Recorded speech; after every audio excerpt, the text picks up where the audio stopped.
This person is the boogeyman to most salespeople. I personally know that I've stayed up with sleepless nights thinking about this monster. Strangely, this person can actually be very nice, but they are always the bane of our existence. Of course, I'm talking about the dreaded gatekeeper. Questions like, may I ask the nature of this call, keep most salespeople away from those most valuable prospects. In this video, I'm going to show you 3 ways to deal with a gatekeeper in sales. Check it out.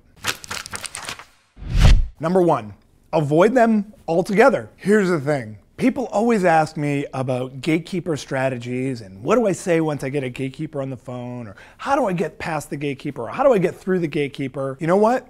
The best strategy is always to go around the gatekeeper. Don't go through them if you can avoid them. So the way we do that is by calling at times when the gatekeeper actually isn't in the office. Now let's look at the life of a typical gatekeeper. They are usually a 9-to-5er. They're typically an administrator.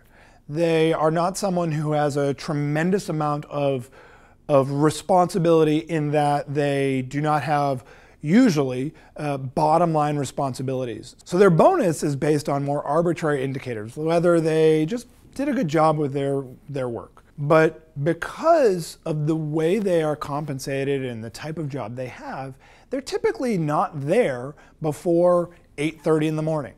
And they're usually not there at 6:30 at night. And they're also not there on Saturdays. But you know who is at the office at all those times? Your prospect. Because your prospect is the economic buyer. Your prospect does usually have bottom line or top line responsibilities. They are bonused based on the performance of the organization.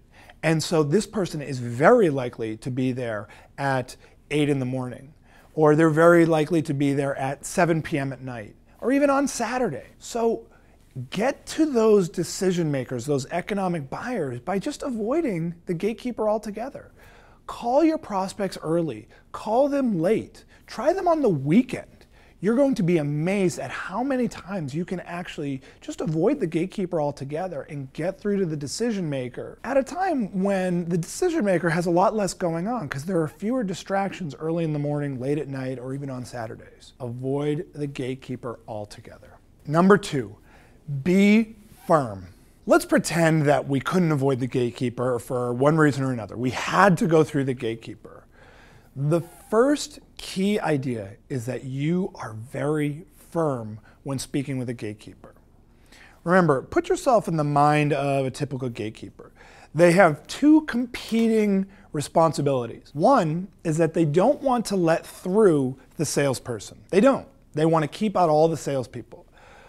But they also don't want to keep out the right person. And so what I mean by that is that sometimes a CEO or a VP is receiving a call from someone who's important to that VP or to that CEO. And the gatekeeper is very nervous about accidentally keeping out that important contact. So use that to your advantage. Keep them on their toes when you call. A typical salesperson is going to be really schmoozy and friendly and very nice and, quite frankly, somewhat gentle when talking to a gatekeeper. I challenge you to be the exact opposite. Don't be rude, but be firm and authoritative. So next time you get a gatekeeper on the phone, rather than saying, "Hey, Darren, Mark Washak here, calling for George," instead, just be to the point and firm. "Yes, Darren, Mark Washak calling for George." This approach is going to make the gatekeeper think to themselves, "Oh wow, this sounds like an important person. Maybe I should put them through." Number 3, be vague when asked questions. A lot of gatekeepers, some of these people, particularly if you're calling on a high-level prospect, let's say the CEO of a Fortune 1000 company or even a VP at a Fortune 1000 company, these gatekeepers are going to be pros. And so they're still, even when you're firm, they're going to start asking you questions. You need to be prepared for those questions. So a typical question might be, for example, "Yes, may I ask where you're calling from?" Now, if you say, "Oh, well, I'm calling with ABC company," immediately you're done. You are dead. So instead, be vague in your response. Answer the question, but in a way that is going to throw the gatekeeper off a little bit. So next time the gatekeeper asks, where are you calling from? Simply say, Boston, or whatever city you're in. Your goal is to let them fear that you're the right person. Now, I already know that a lot of people who are watching this video are saying to themselves, whoa, that's really intense. You know what though? It's not. If you weren't able to get through the gatekeeper in the first place, you have nothing to lose. And again, I'm not suggesting that you're ever rude or mean, because these are nice people and they deserve respect. But if you want to get through those gatekeepers, you need to play the game. Let them always be nervous that you are the right person. So there are 3 ways to deal with a gatekeeper in sales. Have you ever used one of these gatekeeper techniques before? Or did you use a different approach? If so, what was the result? I want to hear from you. Be sure to share below in the comments section, and I will be sure to respond to every comment that I can get to.